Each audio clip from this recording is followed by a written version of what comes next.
बहुत स्वागत व्यूअर्स आप सभी का। आप देख रहे हैं आपका शो कहानी कुर्सी की। मैं हूं सौरभ शर्मा, रोज की तरीके से आपके साथ। आज तो बड़ी बड़ी खबरें हैं व्यूअर्स आपके लिए। आज अरविंद केजरीवाल को राहत मिलेगी या नहीं, इस पर फैसला होना है। मैं आपको बता दूं, अरविंद केजरीवाल को बेल तो मिल गई है लेकिन रिहाई नहीं मिली। आप सोचेंगे क्या माजरा है? जी हां, माजरा यही है। अरविंद केजरीवाल को यूं तो दिल्ली की निचली अदालत राउज एवेन्यू कोर्ट से कल रात ही, कल शाम 8 बजे ही बेल मिल चुकी है। बस उस बेल का ऑर्डर अभी आया है थोड़ी देर पहले।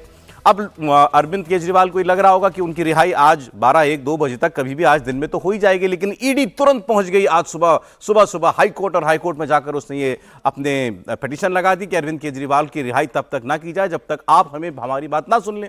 और वहां जाकर उन्होंने ये भी कहा कि निचली अदालत ने हमारी बात सुनी नहीं, हमारे आर्गुमेंट पूरे ही नहीं हुए थे, हमारी दलीलें पूरी तरीके से हम रख ही नहीं पाए थे, कैसे उन्होंने बेल दे दी है, तो आपको ये पूरा मैटर सुनना चाहिए। अब हाई कोर्ट ने यह कहा है कि जब तक हम अभी ईडी को नहीं सुन लेते तब तक के लिए लोअर कोर्ट के इस बेल ऑर्डर पर रोक लगा दी जाए। अब ये तो एक बात है। अब लेकिन यह नहीं मालूम है कि ऑर्डर रिलीज हो चुका है कि ऑर्डर पर रोक कब तक लगी रहेगी। केवल आज के लिए रोक है क्या, या आज वाली सुनवाई अगर मान लीजिए कुछ दिनों के लिए और टल जाती है, कल के लिए टल जाती है, तो फिर क्या ये ऑर्डर तब तक भी रुका रहेगा? अभी इस पर क्लैरिटी आना बाकी है। फिलहाल इतना कह सकते हैं, जब तक ये ऑर्डर आया नहीं था एक्चुअली, जब हाईकोर्ट में ईडी पहुंच गई तब हाईकोर्ट ने कहा था कि हम अभी आपको सुन रहे हैं, तब तक के लिए उस ऑर्डर पर रोक लगाई जाती है कि अरविंद केजरीवाल को बेल मिल गई। तो अभी टेक्निकली अरविंद केजरीवाल के पास लोअर कोर्ट की बेल है जिसके ऊपर हाई कोर्ट का स्टे है। अब यह देखना है कि हाईकोर्ट आगे क्या करता है। तो ये रही अभी तक का अपडेट अरविंद केजरीवाल को लेकर के। बस एक वो कहावत है ना, हाथ को आया मुंह ना लगा, वही वाला हो गया उनके साथ कि बेल मिल गई लेकिन रिहाई नहीं मिल पा रही है। अपने उनको तो लगा हो कि झटपट ऑर्डर जाता सुबह सुबह और 11-12 बजे तक उनकी बेल हो जाती। इस पर हम लोग अभी बात करेंगे, बड़ा मैटर है आज का ये। राहुल महाजन जी, हर्षवर्धन त्रिपाठी जी, समीर चौगांवकर साहब स्टूडियो में आ चुके हैं। बहुत स्वागत सर आप सभी का। और हमारे रिपोर्टर अतुल भाटिया वो भी हमारे साथ जुड़ रहे हैं, इस वक्त तिहाड़ जेल में मौजूद हैं, जहां वो भी इस उम्मीद में गए होंगे कि जल्द रिहाई होगी अरविंद केजरीवाल की। लेकिन केजरीवाल जी का मामला तो लटक गया अतुल, अब कब तक के लिए लटका है? बिल्कुल सौरभ, देखिए सौरभ, हाई कोर्ट में सुनवाई शुरू हो चुकी है और जिस तरीके से हम कल से ये बात बता रहे थे, जब जो लोअर कोर्ट है उसने बेल जो है वो अरविंद केजरीवाल को दी थी, उसके बाद जो ईडी के टॉप ऑफिसर्स थे उनका ये कहना था कि शुक्रवार की सुबह वो दिल्ली हाई कोर्ट मूव करेंगे। जो जमानत निचली अदालत ने दी है, वेकेशन बेंच ने दी है, वो गलत है। ईडी का पक्ष नहीं सुना गया। ईडी ने 48 घंटे की मोहलत भी जो है वो निचली अदालत से मांगी थी। और उसके बाद आज शुक्रवार को सुबह सुबह ईडी जो है वो दिल्ली हाईकोर्ट अपनी एप्लीकेशन लेकर मूव करती है। और उसके बाद जब हाईकोर्ट ये कहता है कि वो इस मामले की सुनवाई करेगा, तो ऑटोमेटिकली जो निचली अदालत का फैसला है वो अब उस पर रोक रहेगी जब तक हाईकोर्ट अब इस पूरे मामले के अंदर कोई भी फैसला नहीं सुना देता है। और यहां पर सौरभ, अब इसमें कितना टाइम लगता है, क्योंकि अभी यह सुनवाई शुरू हुई है, तो आज तो यह नहीं लगता कि अरविंद केजरीवाल जेल से बाहर आने वाले हैं, क्योंकि हाईकोर्ट इस पूरे मैटर में सुनवाई करेगा। उसके बाद जो भी आदेश देगा हाईकोर्ट, वो निचली अदालत में जाएगा और निचली अदालत से तिहाड़ जेल पहुंचेगा। लेकिन अब क्योंकि अभिषेक मनु सिंघवी अपनी दलीलें रखेंगे हाईकोर्ट के अंदर कि निचली अदालत ने जमानत दी है, वो ऑर्डर कॉपी पढ़ के सुनाएंगे कि ईडी के पास कोई सबूत नहीं है, निचली अदालत ने माना है। वहीं ईडी जो है वो सुप्रीम कोर्ट में यह कहेगी कि हाईकोर्ट ने इस बात को माना था कि ईडी के पास पर्याप्त सबूत है। जब दिल्ली के मुख्यमंत्री अरविंद केजरीवाल ने अपनी गिरफ्तारी को चैलेंज किया था और ईडी की कस्टडी के विरोध में वो दिल्ली हाईकोर्ट गए थे, वहां पर जो जस्टिस स्वर्ण कांता शर्मा ने तल्ख टिप्पणियां की थी और यह कहा था कि ईडी के पास पर्याप्त सबूत है। तो अब जब एसवी राजू एएसजी जो है वो दिल्ली हाईकोर्ट के अंदर कहेंगे कि हाईकोर्ट ने इस बात को माना पर्याप्त सबूत है, लेकिन निचली अदालत यह कह रही है कि ईडी के पास सबूत नहीं है, मनी ट्रेल नहीं है। ईडी तो शुरू से यह बात कह रही है कि जो पैसा शराब घोटाले के अंदर आया, उस पैसे को आम आदमी पार्टी ने गोवा चुनावों के अंदर खर्च किया। जिस तरीके से बार-बार अभी इस पर हम लोग जो दलीलें उस पर आते हैं अतुल, एक बात आप क्लियर कर रहे हैं कि जब तक यहां सुनवाई पूरी नहीं हो जाती हाईकोर्ट की, तब तक रिहाई मुमकिन नहीं होगी। हाईकोर्ट जो भी निर्णय करेगा वो लोअर कोर्ट में जाएगा, उसके बाद रिहाई मुमकिन होगी। ये क्लियर है ना, चाहे आज या जब तक इसमें वक्त लगे?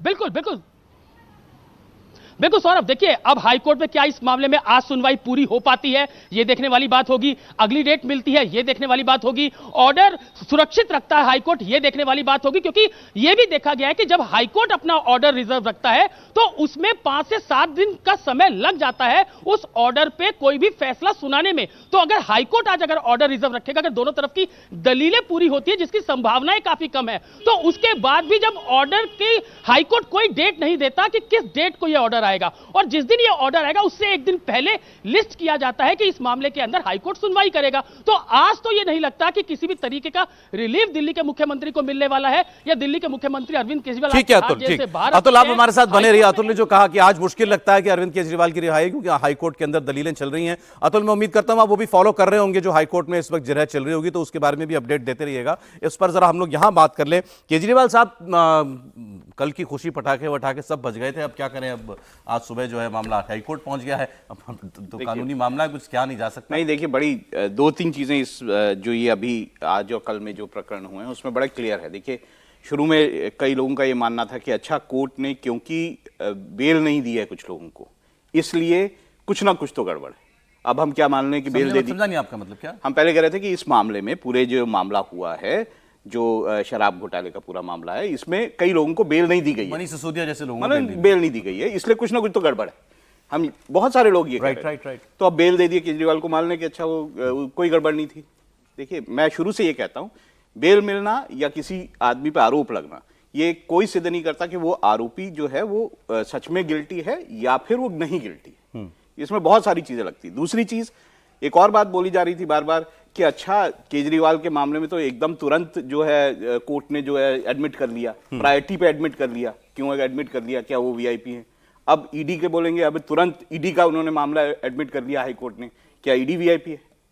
तो ये सारी चीजें, देखिए, कानूनी प्रक्रिया को कानूनी प्रक्रिया की तरह लेना चाहिए। अब बात आती है, कानूनी प्रक्रिया तो ये है, मैं तो कल से एक बात बोल रहा हूँ, व्यूअर्स को पता होनी चाहिए। आ गए रागी साहब भी, मैं उसको पूरा कर लूं जरा। कि देखिए, अब बात आती है कि जब तक हाईकोर्ट अब अपनी सुनवाई जो है पूरी नहीं कर लेता, तब तक जो है अरविंद केजरीवाल अंदर रहेंगे। क्लियर है ना ये बिल्कुल क्लियर है। ओके, अब हाईकोर्ट जब अपनी कार्रवाई पूरी कर लेगा तब है। और एक चीज और है, देखिए, जहां तक पीएमएलए के मामले होते हैं, पीएमएलए के मामले में बहुत ज्यादा एक क्लैरिटी है कि वहां पे जो सेक्शन 45 है, हाँ, उसके अंदर बेल तभी हो सकती है जब कोर्ट को प्राइमा फेसी लगे कि आदमी इनोसेंट है।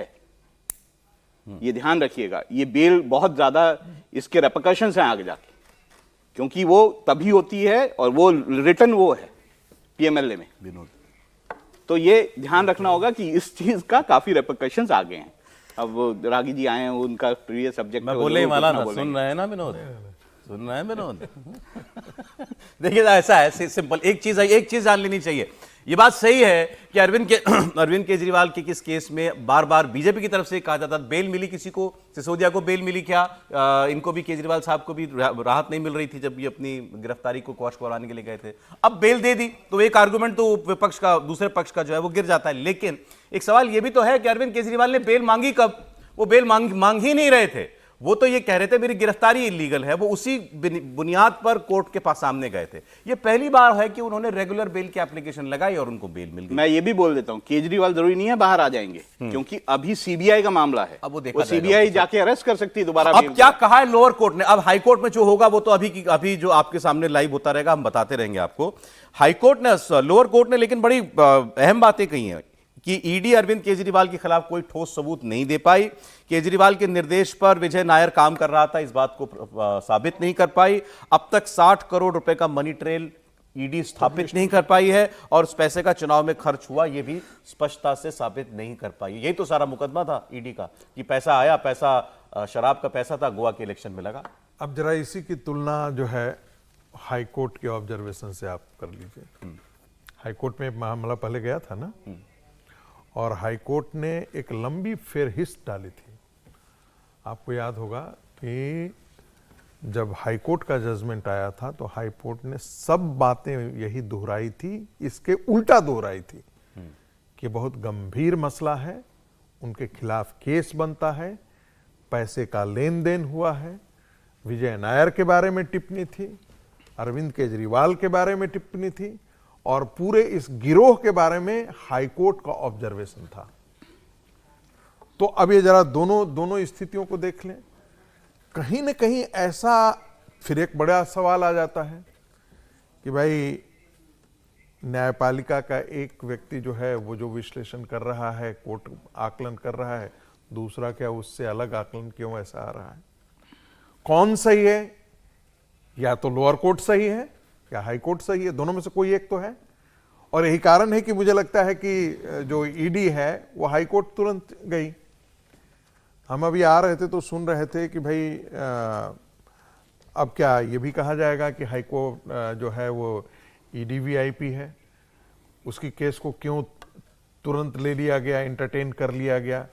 ये एक्सीजेंसीज का मामला बनता है, इसलिए मामला बनता है क्योंकि एक व्यक्ति जेल में है, ईडी मानती है कि उसका गिरफ्तारी जायज है। उससे पहले जब ये मामला हाईकोर्ट में गया था तब हाईकोर्ट ने बहुत एडवर्स जो है वो अरविंद केजरीवाल के खिलाफ, विजय नायर के खिलाफ, सभी के खिलाफ बोला था। वो मामला अरविंद केजरीवाल ले गए थे कि मेरी गिरफ्तारी इलीगल है, उसको क्वॉश कराने के लिए। हाँ, तब बोला था ये। तब बोला था। वो बेल का मैटर नहीं था। बेल का मैटर नहीं था।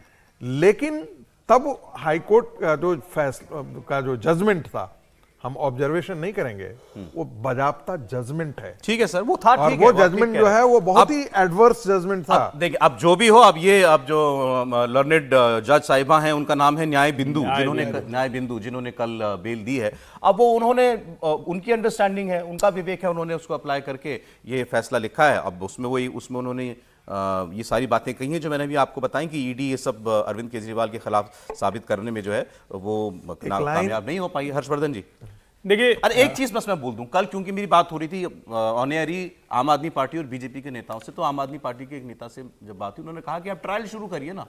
ये सब खेल, अच्छा ये मेरी बेल पर रोक, गिरफ्तारी पर रोक, उस पर हाई कोर्ट की टिप्पणी, ये सब तब तक चलता रहेगा जब तक ट्रायल शुरू नहीं होता।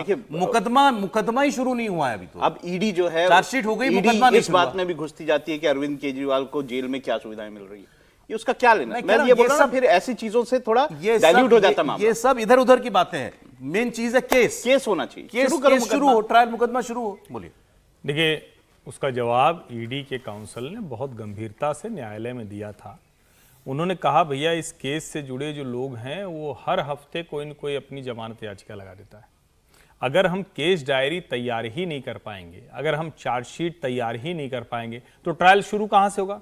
ट्रायल शुरू होने की बहुत कुछ तय शर्तें होती हैं। यानी ट्रायल का मतलब हुआ कि चार्जशीट तैयार हो गई, आरोप पत्र पूरी तरह से तय हो गया, जिन जिन मामलों में उस एजेंसी को, जो भी एजेंसी है, इस मामले में ईडी है, उसको आरोपी को घसीटना है या दोषी ठहराना है, वो सब स्थापित जब होते हैं तब उसके फैक्ट्स पर, एविडेंसेज पर, और जिसके बाद कहते हैं जीरा शुरू होती है कि आप कौन सा तर्क लेकर आएंगे, आप कौन सा तर्क लेकर आएंगे। जब वहां तक नहीं पहुंचे तो नहीं हुआ, ये सबको जानना चाहिए।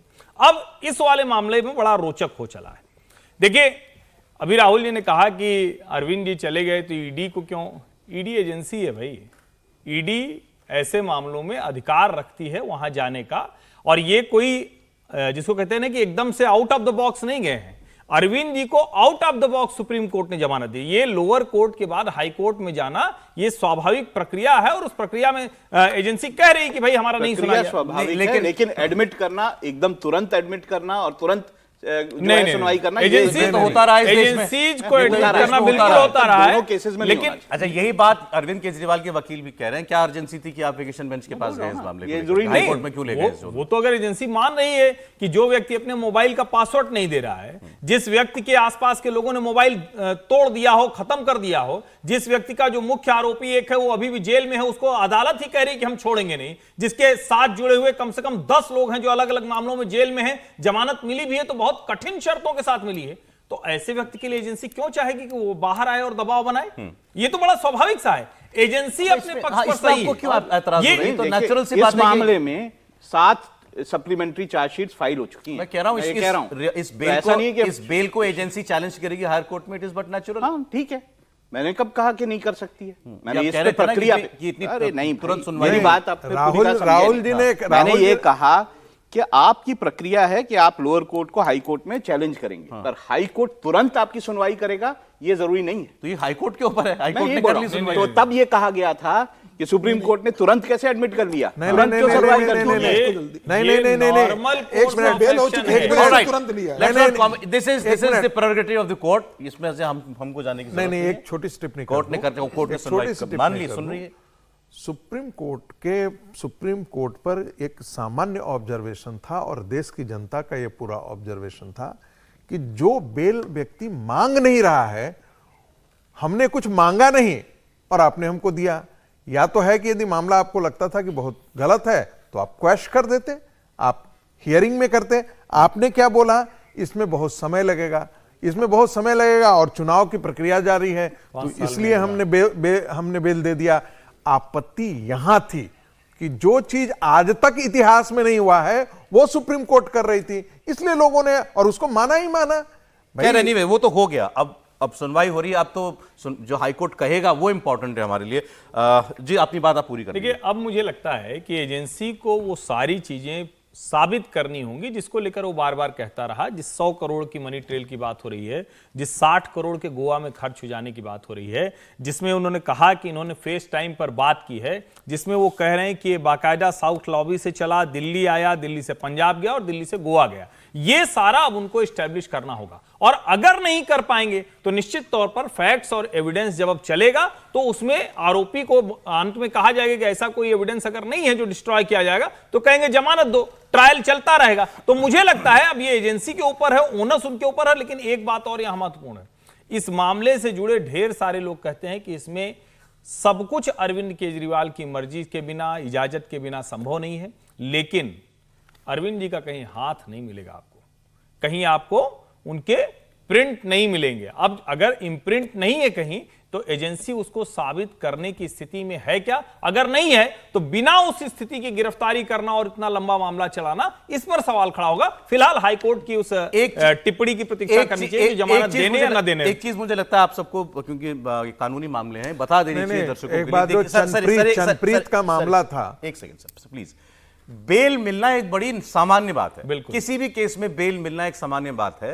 बेल कब तक नहीं दी जाती है, आमतौर पर जितनी मेरी जानकारी है भाई, एजेंसी शायद चार्जशीट तक इंतजार करती है। पीएमएलए में बेल मिलना is not a rule, is not a rule, but bail तो मिलती है। पीएमएलए में नहीं, पीएमएलए में बहुत सख्त है।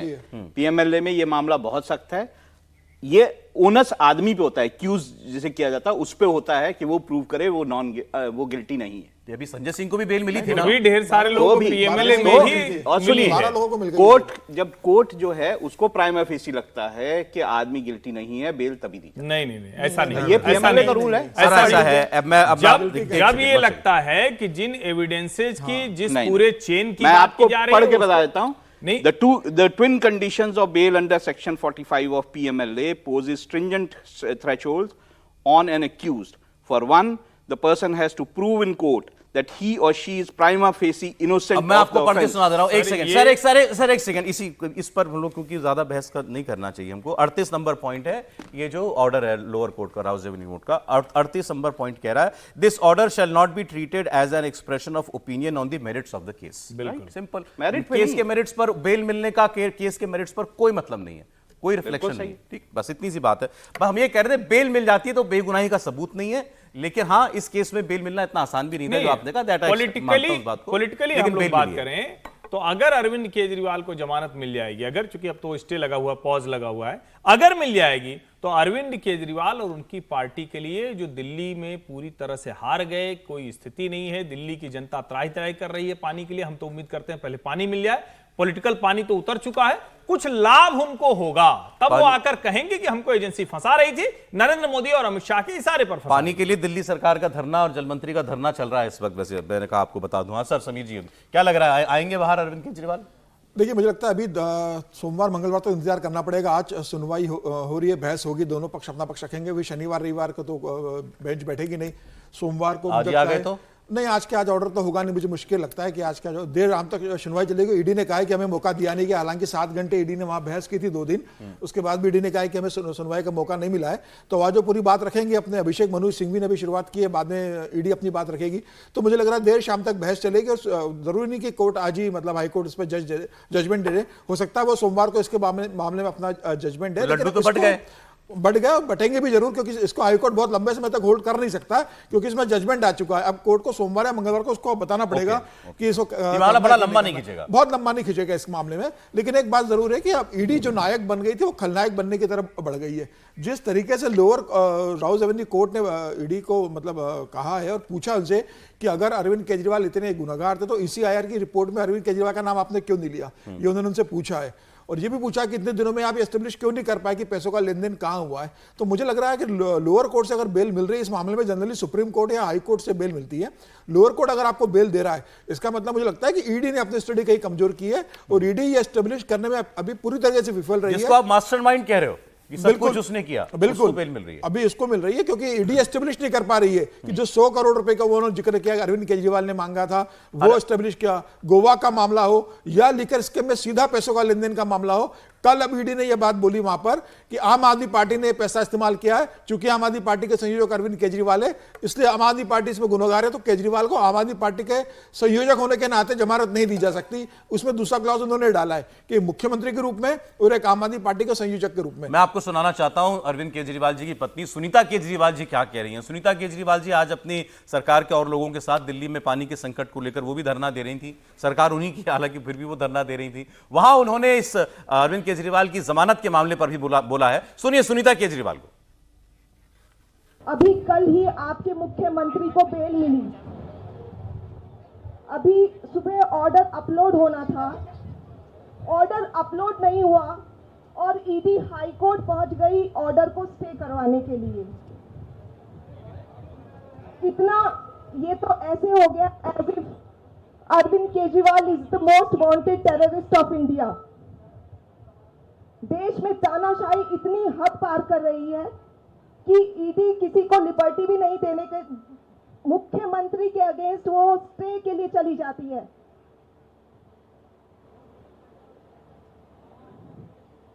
अभी हाई कोर्ट में फैसला आना बाकी है, आशा करते हैं कि हाई कोर्ट न्याय करेगा। सुनीता केजरीवाल जी कह रही हैं कि अभी बेल का ऑर्डर अपलोड नहीं हुआ है और अभी ईडी पहुंच गई हाई कोर्ट। वो साबित करना चाहती हैं कि Arvind Kejriwal is the most wanted terrorist of India, Hindustan के सबसे कुख्यात आतंकवादियों जैसे। देखिए मामला ये नहीं, मामला बहुत साफ है।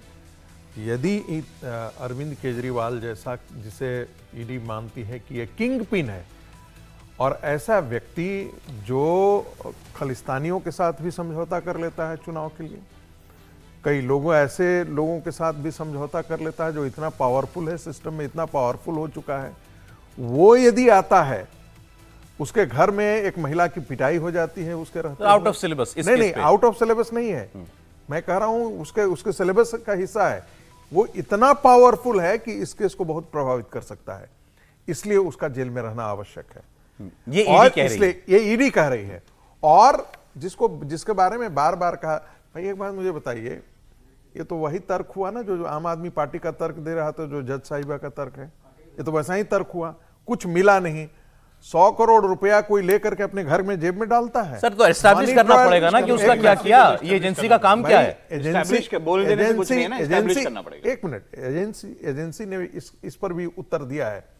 एजेंसी ने कहा है कि जो गोवा के अंदर जो 7 स्टार में बैठे हुए थे, उनका खर्चा जो है वो चंद्रप्रीत ने किया है, वो भी एक्यूज्ड है। उसमें भी आ गया कि आधा खर्चा दिल्ली गवर्नमेंट ने किया। अरे भाई दिल्ली गवर्नमेंट ने किया, लेकिन बाकी आधा ही क्यों किया, पूरा क्यों नहीं किया? आधा खर्चा हवाला के पैसे से हुआ, ये आरोप है। ये आरोप है ना। आधा खर्चा जो है वो ज्यादातर खर्चा बहरहाल ये सारी बातें कोर्ट के सामने हुई हैं और उसके बाद बेल मिली है। अब हाई कोर्ट के सामने भी यही बातें हो रही हैं। देखिए हाई कोर्ट क्या कहता है, हमें उसका इंतजार हमको करना पड़ेगा। लेकिन आज क्या अरविंद केजरीवाल जेल से बाहर आ पाएंगे, सबसे बड़ा सवाल इस वक्त यही बना हुआ है। बड़ा सवाल है, हाँ जी, इससे बड़ा सवाल है क्या? न्याय इस पर निर्भर करता है कि न्याय की कुर्सी पर कौन बैठा है।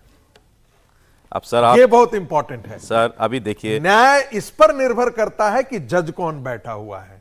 निर्णय इस ढंग से, भाई मैं तो ये मान रहा हूं, राउज एवेन्यू कोर्ट में गया, वहां पर एक इसी मामले पर हाई कोर्ट में जो है उनकी व्याख्या कुछ और है, राउज एवेन्यू कोर्ट के तो ये तो होता ही है सर, ये तो होता ही है ना, ये तो होता ही है। ये डिपेंड करता है। लोअर कोर्ट कुछ कहता है, ऊपरी अदालत उसको पलट देती है। अब ये देखिए, जज साहिबा ने जो कहा है वो भी इंपॉर्टेंट है। बेल देते हुए जज साहिबा ने जो कहा है, न्याय बिंदु जी ने, उन्होंने लिखा है कि कोट किया है बेंजामिन फ्रैंकलिन को कि ये बेहतर होगा कि 100 अपराधी छूट जाएं मगर किसी निर्दोष को सजा नहीं होनी चाहिए। ये उन्होंने कोट किया है। और ये भी कहा है, एक और कोट करते हुए, कि न्याय सिर्फ होना ही नहीं चाहिए, न्याय होते हुए दिखना चाहिए। ये बड़ा दोनों बड़े प्रसिद्ध कोर्ट ये हैं, बड़े पुराने, ये दोनों बड़े Jurisprudence पुराने में कोट किए जाते हैं ये। Jurisprudence में बड़े पुराने। हाँ, तो वो मेरा ये दोनों कहना उन्होंने है- इसमें कोट किए हैं। मेरा ये कहना है कि ये ऑब्जेक्टिविटी तो ये होती है ना कि ये पंखा है, तो पंखा है, ये तो ये मैं कह रहा हूं कि ये टेलीविजन है, ये तो आपके लिए भी टेलीविजन है, मेरे लिए भी टेलीविजन है, उनके लिए भी टेलीविजन है। ये अच्छा है या बुरा है, ये हम पांचों के लिए अलग अलग व्याख्या हो जाती है। नहीं हो सकती न्याय सुन की- ले मेरी बात, अब मेरी बात फिर वही सुन, मैं वही कह रहा हूं, तथ्य जो हाईकोर्ट में गया था वही तथ्य यहां भी आया है। हाईकोर्ट के जज का इंटरप्रिटेशन यह है कि बड़ा खतरनाक है, राउज एवेन्यू कोर्ट का जज का यह मानना है कि ऐसा नहीं है। मैंने इसीलिए कहा, और कोई बात नहीं थी। ठीक है, चलिए। मैंने कहा ये व्यक्ति व्यक्ति पर, उस पे इंटरप्रिटेशन पे निर्भर करता है। कई बार आपकी दलीलों से डर जाता हूं मैं भी, और कोई बात नहीं है।